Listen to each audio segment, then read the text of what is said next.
What's going on YouTube? So the Bronco Sport has served as the baby Bronco since its launch, bringing unique style and capability to the compact segment. Ford refreshed the Bronco Sport last year, and we're with the latest 2026 example today. So with continued 2026 changes, is this a cool pick in a sea of rivals? Well, let's go ahead and find out.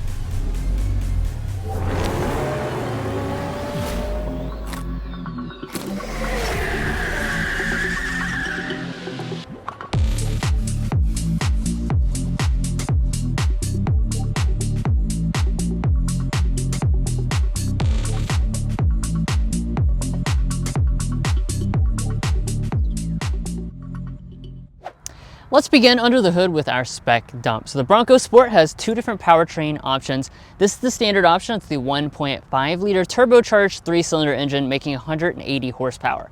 It's paired to an 8-speed automatic transmission, has a standard 4-wheel drive system, and the combined fuel economy is 27 mpg.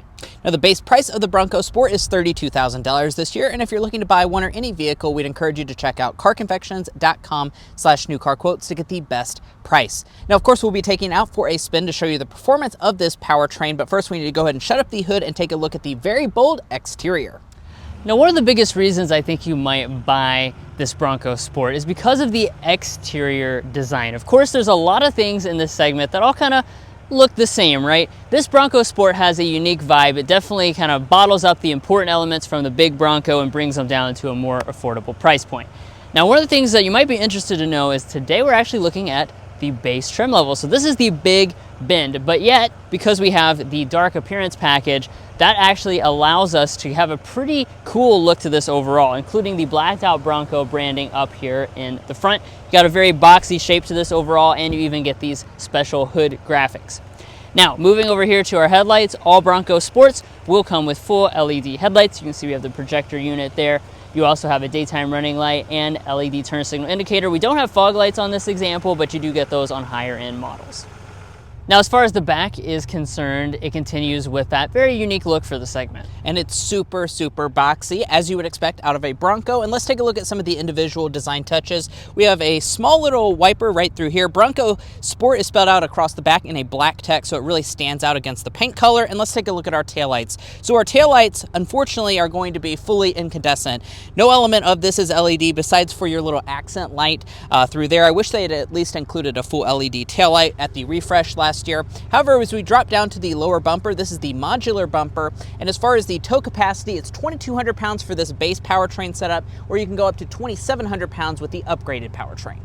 Now, as far as the wheels are concerned, you have 17 or 18-inch alloy options. This is the 17-inch alloy with, again, the black finish with the black appearance package. Now, one thing I do want to mention is that you have 7.8 inches of standard ground clearance, but you can also get really hardcore versions of this vehicle going up to the Sasquatch package. Now, as you rise up here to our mirrors, we just have the matte black finish, but all models have blind spot monitoring and heating. Now, in terms of the side design, of course, that boxy shape takes hold. And as far as overall vehicle length, it's 173.1 inches, which is definitely on the smaller side for this compact SUV segment, which this competes with pricing-wise. Now, in terms of design touches, all of our window surrounds are going to be blacked out, as well as these pillars through here. We also have the black roof, which looks really good, especially if you pair it with the new for 2026 Orange Fury paint color. You also have a new white color this year, but I have to say this orange really stands out. Now, when it comes to safety systems, Ford updated to have all of the active safety features as standard equipment last year. That will even include things like adaptive cruise control. Let's go ahead and check out the inside, but first, if you're new here, we're brothers and we've been reviewing cars since we were 12 and 16. We started young, and since then we've reviewed over 2,000 cars at every price point. No matter what you're looking for, from sound level readings to cargo measurements, we'd love for you to subscribe to be a part of our Car Confections family. Let's learn a lot and have some fun with all the latest cars. Moving on to the inside, first here is our Ford key fob. You do get a smart entry system as standard equipment, but you don't get remote start unless you get the Outer Banks, or you can option it on to the Badlands. Getting inside, just reach behind the handle, that will unlock the door. And then let's check out the interior. Like we mentioned earlier, This was refreshed last year to give you some additional features and technology. But before we get into those details, let's start with the seats. So you will start with a cloth and leatherette seat. As you can see, good look to this. You have the little Bronco logo up there at the top. Feels relatively premium and soft. You can get a leather seat on your top model with some more unique color choices. Most trims though will stick with the manual adjusting seat unless you get the Outer Banks, and that's also the trim that will give you memory seats. Let's go out and climb inside. Now let's look around at the rest of the cabin materials. Going over here to the door trim, we have a thin armrest with a leatherette covering. We have a rubberized material soft touch that goes across the rest of the door trim. Going to the upper dashboard, we have a hard touch plastic, more of this rubberized finish with Bronco branding right through there, and then all the lower panels are going to be hard touch. I will say, compared to a lot of the competition, this is going to have a cheaper material cabin, but you can, of course, step up to higher trim levels, which would improve some of the elements in here. Let's fire it up with the push button start.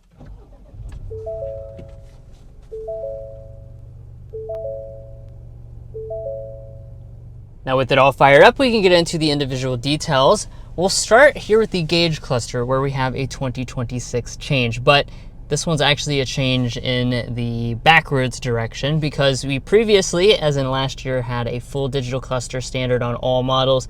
Ford has actually changed that to an 8-inch display instead. Across most of the trims, you can still get the fully loaded model with the 12.3-inch display.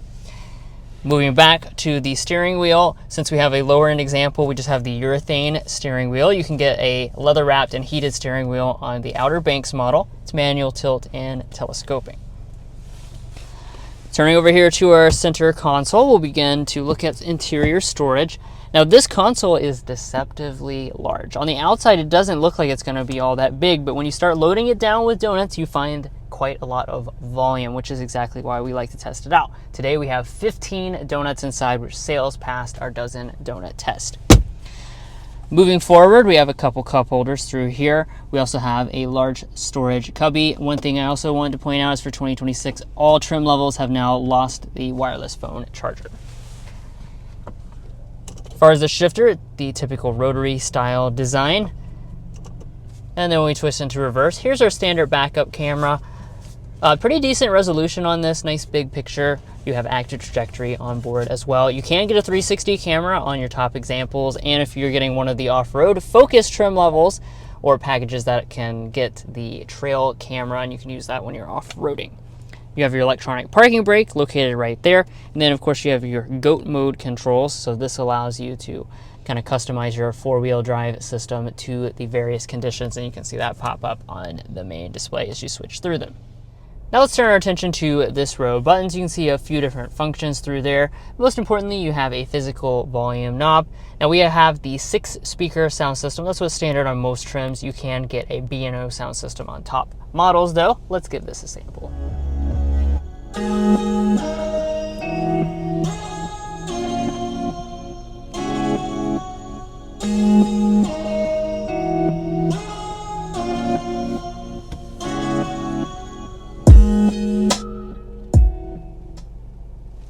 Overall sound quality is actually pretty good. For a 6-speaker sound system, I think it has plenty of bass and it fills up the cabin relatively well. Okay, next up, let's turn to the technology. So this was one of the big areas of improvement last year with the refresh. We have a 13.2-inch display. It is standard on all trim levels.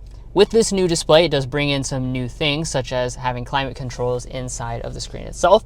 So down here at the bottom, we have a single zone automatic system that's standard on most trims. The Outer Banks would give you a dual zone automatic setup instead. Also standard on the Outer Banks are heated seats, so that is going to be missing from this version, and ventilated seats are not offered on the Bronco Sport at all, so that's certainly an area where you could see a little bit of improvement compared to the competition. Now the standard screen size itself though is quite large for this class of vehicle. It does have the Sync 4 system, so overall performance is fairly snappy. You have wireless Apple CarPlay and Android Auto abilities. Up top we have an auto dimming mirror. No model will have the garage door openers for 2026 though. And we don't have a sunroof on today's example, but you can get a standard size one as optional on all trims. But what about the rear seat area of the Bronco Sport? Let's first and foremost start by talking about the space figures. So what we're sitting at is around 37 inches of legroom and 41.7 inches of headroom. The headroom is absolutely fantastic. This is probably one of the best, if not the best, when it comes to headroom in the entire segment. Although I will say the legroom is going to be on the smaller side. That's for sure. A lot of the main rivals like a Honda CR-V certainly would have a lot more space.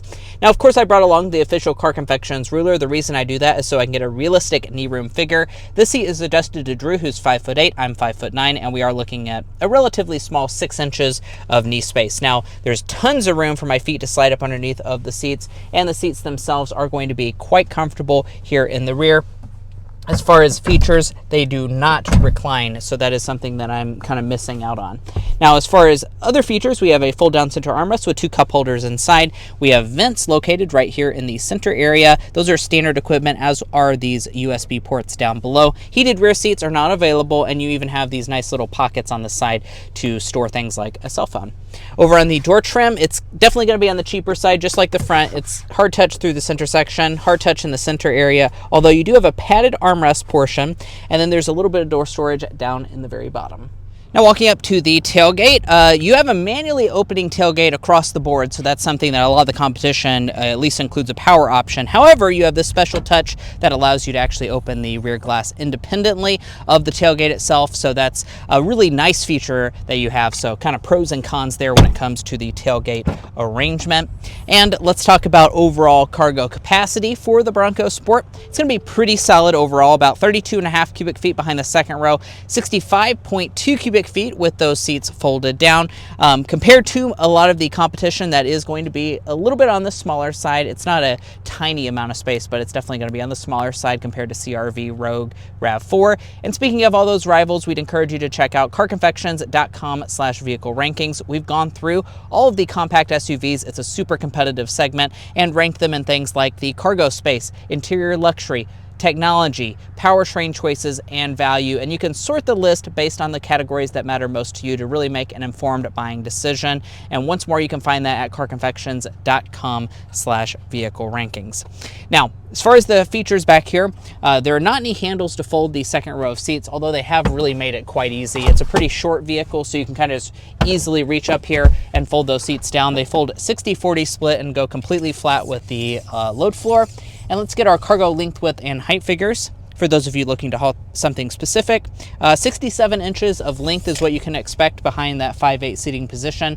From behind the second row, about 32 inches. 43 inches wide. The height is going to be the great part, though. 33 inches is your height, so that's really, really good. As far as the load-in height, it's about 31 inches tall. Now, underneath of the floor, as you can see, it looks like we have space for a spare tire, but this particular model actually does not have a spare tire. And if you get some of the super off-road focused models, that does reduce your cargo space down just by a little bit, so be aware of that.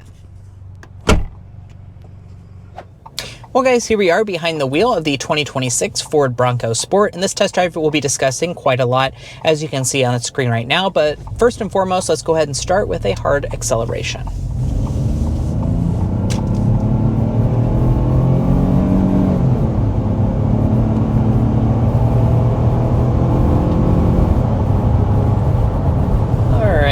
Takes us up to 60 miles an hour with the Bronco Sport. So like we mentioned at the spec dump, there's a couple different powertrain options with the Bronco Sport. We have the standard one, that's what most people will get. It's the 1.5 liter turbocharged 3-cylinder. Makes 180 horsepower and 200 pound-feet of torque. Now, compared to the competition in this segment of vehicle, that's pretty average overall, not really too far behind many of the rivals. You might notice the discrepancy between many of them have 4 cylinders. This has a 3-cylinder, but pretty much makes the same power. Actually, the torque is a little bit higher than many of those Turbo 4s. Yeah, and a 3-cylinder has some unique characteristics to it, honestly. It sounds a little bit more like deeper, surprisingly, compared to like a turbo 4-cylinder, although you can get a turbo 4-cylinder here on the Bronco Sport if you'd like that. That's going to have 250 horsepower, 280 pound-feet of torque, and that reduces your 0 to 60 down to 5.9 seconds as compared to this model, which is sitting at around 8.2 seconds to 60 miles per hour. So if you're looking at the 0 to 60, this is going to maybe be slightly slower than some of the main competition that's hybridized at this point, but it's really not bad overall. Like Drew was saying, just because you have the 3-cylinder doesn't mean it's like a super weak option. And on the turbo 4-cylinder side, really it's one of the only options in the segment now at this point that offers a high output turbo engine.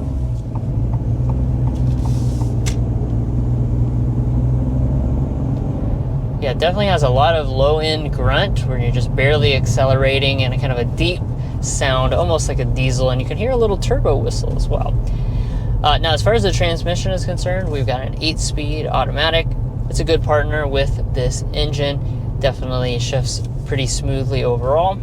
And as far as how power is put to the ground, you do have a standard 4-wheel drive system. So that's a very unique thing with this Bronco Sport. Of course, it is definitely more off-road focused than the vast majority of its rivals in this segment. So you do get the 4-wheel drive system. Additionally, if you get the Sasquatch package, that's going to give you a locking differential as well as a twin clutch 4-wheel drive system to really further increase your off-road capability, really making this one of, if not the most off-road capable in the segment.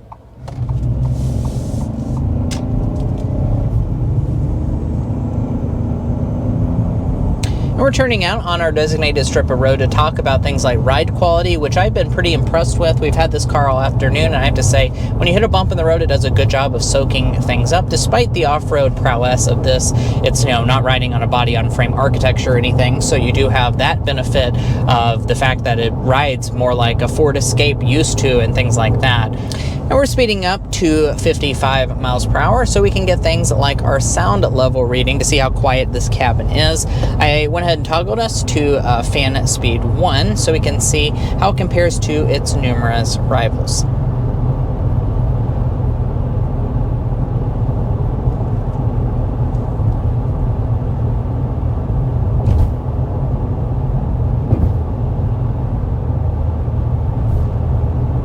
57.1 decibels is what we are sitting at as our sound level reading. We don't have to sit here and guess how it compares to those rivals. We posted those on our website, carconfections.com, and that does not make it the quietest option in the segment. There are a number of options that are going to be quieter. I definitely hear quite a bit of road noise. That's kind of to be expected as well because we have that boxier shape, but I think they could have maybe done slightly better with the noise insulation inside this cabin. It seems a little bit on the louder side, but when it comes to ride quality, I've been pretty darn impressed with the Bronco Sport. We're on a designated strip of road to talk about that, and all afternoon long we've been hitting road imperfections, and it does a really good job ride quality wise. Despite its off-road capability, this is still riding on a unibody platform. Things like a CR-V and RAV4 definitely ride better than a typical body-on-frame off-road platform, and that's going to be the case here with the Bronco Sport. The seats are also very, very comfortable, even here on the base trim level, which I have to say is impressive because typically the base models have hard seats, and these are really, really nice. That was your auto start stop right there.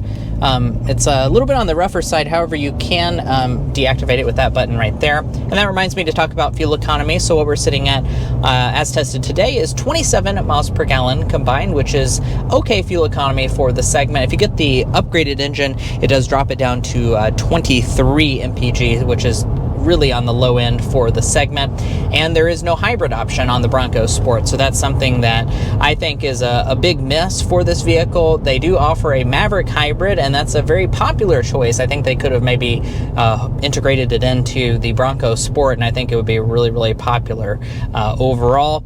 And that's just going to be today's airball, that powertrain choice of not having a hybrid, as well as some of the equipment that you are missing here in the Bronco Sport. You get pretty much the same price point as a lot of the main rivals, although you really are missing out on a lot of features such as ventilated seats. And as tested today, we're sitting at 36 grand. It is a very basic cabin in here. Now, as far as the slam dunk, that's got to be the capability and also the design. I think those are probably the two biggest reasons why people, buy one of these over top of the many different rivals that you can choose from, because it really does have that unique look. It looks a lot like the big brother Bronco, and I think that's a great thing. It also has a lot more capability than the vast majority of the competition, especially if you're going to spring for one of those top spec models like the Sasquatch. Now, like I said at the very beginning of the video, the Bronco Sport starts at around 32 grand, and you can see the full lineup of prices on the screen right now. It does elevate quite a bit over top of that base price. Although, as we said earlier, we're actually looking at one of the base models today, the Big Bend. We also have a couple options, including the orange paint color, the black appearance package, and the destination charge is a pretty steep $19.95. After all of that, we're looking at $36,635 as tested today.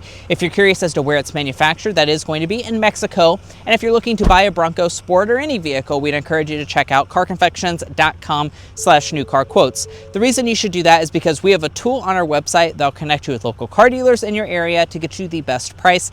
It's also going to give you access to invoice pricing information, which is a great tool to use if you plan on doing dealership negotiation.